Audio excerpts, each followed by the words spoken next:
Today I'm going to show you 5 combos you need to know in order to master Z.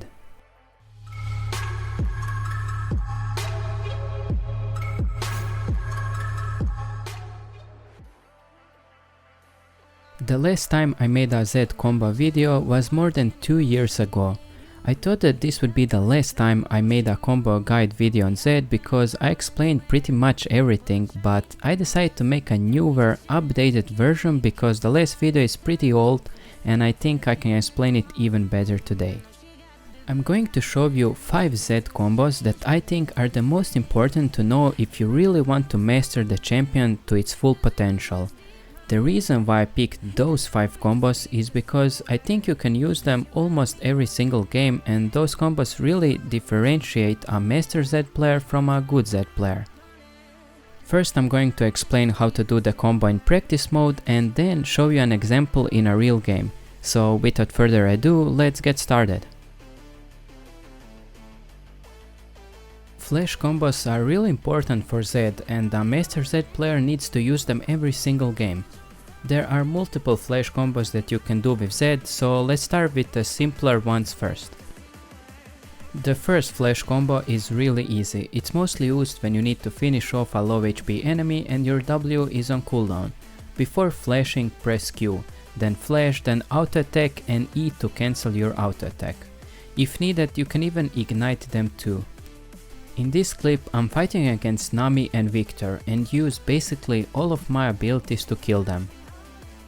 After I killed them, there was only Nunu left. I know that I still have flash up and I know that if I do the combo correctly I will kill him. Here I'm chasing Nunu and waiting for my ignite to come up, and when it finally came I pressed my Q, flashed, cancelled my auto attack with E and ignited him. The next flash combo is used for engaging.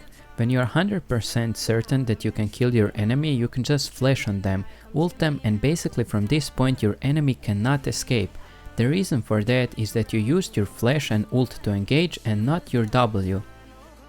Because you saved your W, the enemy can basically never escape, not even with a flash, because you can just follow after them with your W and Qs. In this play I engage with my flash, and as you can see Lulu cannot escape me even with her ultimate and flash because I still have my W up. Because of that combo we ended up getting 2 easy kills. And the third most used flash combo is a combo for dodging abilities.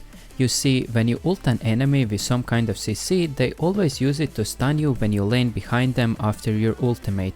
If the enemy is good, they can do that pretty easily because they know the timing when Z spawns behind them. To avoid that, you need to instantly flash in a different direction to dodge their CC. In this clip I ultimate Varus, and immediately after ulting him I know I have to flash so I don't get snared with his ultimate under turret. If you are ulting champions like these, you need to use your flash to dodge their CC ability in order to kill them and survive. The same thing I did with Ahri so I don't get charmed and killed.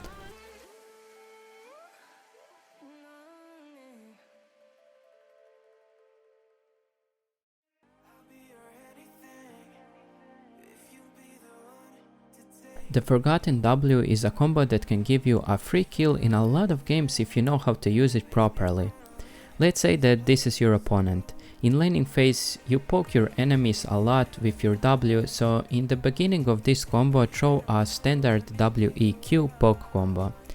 The thing that many enemies do when Z throw his poke combo is think that it's over. They think, okay, Z has used his poke combo, now I can freely farm without getting harassed. And that's where the trick comes into play.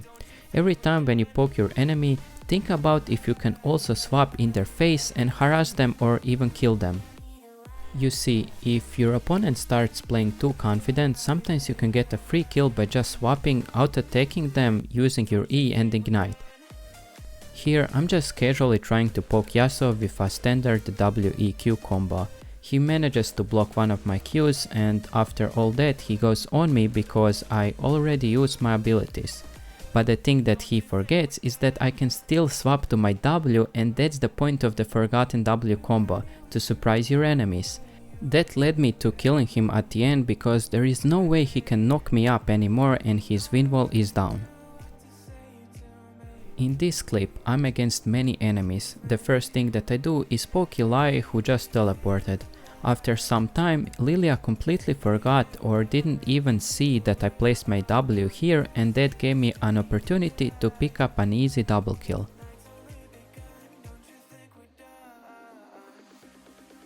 I talked about this combo a lot of the times in the past because it's simply my favorite combo to do with Zed, and I do it almost every single game.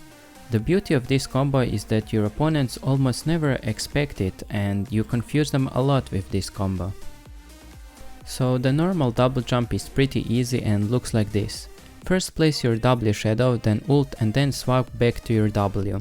If needed, you can also jump back to your ultimate shadow. That's a normal double jump combo with Zed. But the delayed double jump is something entirely different. You see, when you place your W shadow and immediately ult, your opponents usually expect that you are going to swap back to your W shadow because it's pretty predictable. But here is where the combo comes into place. The delayed double jump combo is pretty much the same, but after you throw your W, don't ult immediately. Just pretend it's a normal poke combo. Because your W shadow has a long cooldown, you can ult later and then swap back to your W shadow, which will confuse your opponents because they totally forgot about your W shadow but you didn't. And that's how I outplay many of my opponents and dodge a lot of skill shots. In this clip, I'm against Kiana and Talia. The first thing that I do is poke Kiana with my W shadow. After that, I started to act like I was running away, but in reality I was setting myself up for the delayed double jump combo. A lot of time has passed since I used my W and it's not so obvious that I'm gonna swap after ulting. That's why I'm able to dodge Kiana ultimate so easily and pick up an easy kill with the delayed double jump combo. You can also use the delayed double jump to escape tough situations. In this clip I'm ganked by Diana and the only way to escape is to do the double jump combo to confuse them and make them think like I'm running away. The best part is that your opponents forget which is your W shadow and which is your ultimate shadow, so they don't know what to expect anymore. Backwards WEQ is a combo that I talked about a lot on this channel. The reason why is because this combo is really important if you want to master Zed. Every good Zed main needs to know this combo and needs to know when you can do it. This is one of the easiest combos with Zed, but the hard part is to know when to use it. The normal WEQ combo looks like this. You throw your WEQ and then you can even swap and auto attack once. The backwards WEQ combo is the same, but you basically want to put the W shadow behind you.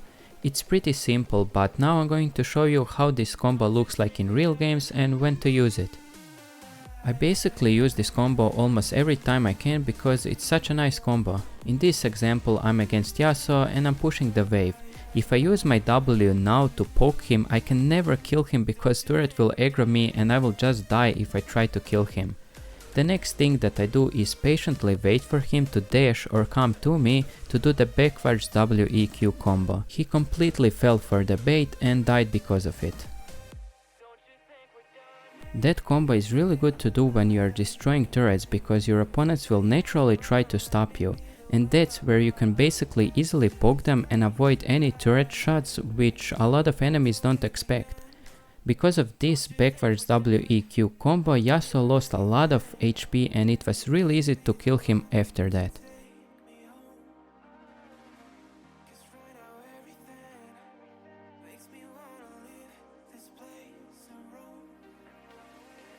This is one of the hardest combos to do with Zed. The reason why is because you have to focus multiple targets at once and it's not just the same type of combo every fight.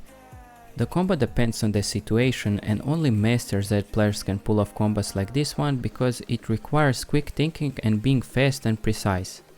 When you are in a 1v2 or 1v3 situation with Zed, you need to know how to execute your combo to kill as many people as you can. You basically want to use ultimate to kill one guy and when you secure the damage on him, you switch to other targets. In this clip I'm against 3 enemies. Since I'm really fed here, I know that I can kill the first enemy with just my WEQ auto attack combo. After that I will ult the second enemy and use Prowler's Claw on him and ignite. Since I know that I have a lot of damage and that Lucian will eventually die, I use my Qs for the third enemy. If I used my Qs here on Lucian, I wouldn't be able to kill Ahri and maybe even die. That's why the multiple focus combo is pretty hard for new Z players. You really have to know how much damage you can deal in order to focus many enemies at once. Here I'm against Kai'Sa and Graves. In order to beat them, I need to focus them both. First I focus Graves because Kai'Sa has a shield. I use my ulti on Graves and try to hit Qs on him to kill him and also on Kai'Sa to remove her shield. After I know that Graves is dead from my ultimate, I start to focus fully on Kai'Sa and kill her too. And that's all from me today. I hope you enjoyed this video and maybe even learned something new. Let me know if you want to see more combos explained that you can do with Zed. Thanks for watching and I will see you guys next time.